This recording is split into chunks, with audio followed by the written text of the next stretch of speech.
Mga pamahiin tuwing undas at ang mga kwento sa likod nito. Tuwing undas, hindi lang pag-aalay ng kandila at bulaklak ang ginagawa ng mga Pinoy. Kasama rin dyan ang mga pamahiin, mga paniniwalang minsan kahit di mo alam kung bakit sinusunod mo pa rin. Sabi nga nila, wala namang mawala kung maniniwala. Kaya ngayong undas, pag-usapan natin ang mga pinakapopular na pamahiin at ang mga kwento kung bakit hanggang ngayon buhay na buhay pa rin.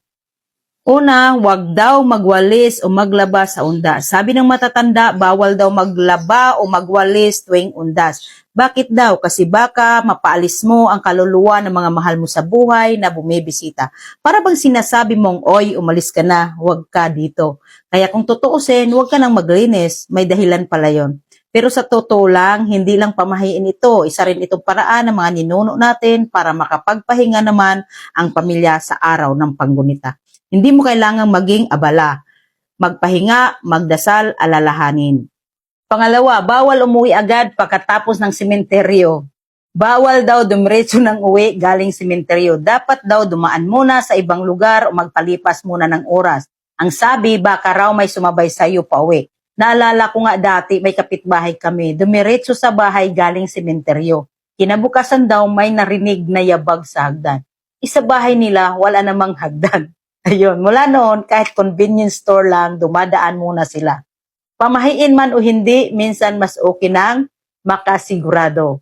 Pangatlo, bawal magdala ng pagkain pa uwi. Isa pa sa pinakakilalang pamahiin, bawal daw mag-uwi ng pagkain mula sa sementeryo kasi raw malas. Ang paniniwala, baka raw isama mo rin ang kaluluwa na gustong sumabay sa handa. Pero kung isipin mo, practical din ito. Noong araw, karamihan sa handa sa sementeryo nakabuyang-yang lang. Walang takip, maraming langaw, mainit pa ang araw. Kaya para iwas sakit sa tiyan, sinabi na lang na bawal iuwi. Ang galing ng mga matatanda, no? Gumawa pa ng misteryoso para mas sundin. Pang-apat, bawal tumawa ng malakas o mag-ingay. May mga nagsasabi rin na bawal daw magtawanan o mag-ingay sa sementeryo. Hindi raw ito lugar ng kasiyahan kundi ng pag-alala. Pero minsan mapapansin mo may mga pamilya na kahit nasa sementeryo nagkikwentuhan at nagtatawanan. At alam mo, hindi rin mali yun. Kasi minsan sa gitna ng pagunita, masarap alalahanin yung masasayang alaala. Kaya siguro ang totoong pamahiin dito ay hindi wag kang tumawa, kundi wag mong kalimutan kung bakit ka nandun. Alalahanin, hindi lang iyakan, kundi pasasalamat. Panglima, bawal magbilang ng mga kandila. Sabi pa ng matatanda, bawal daw bilangin ang kandila sa puntod.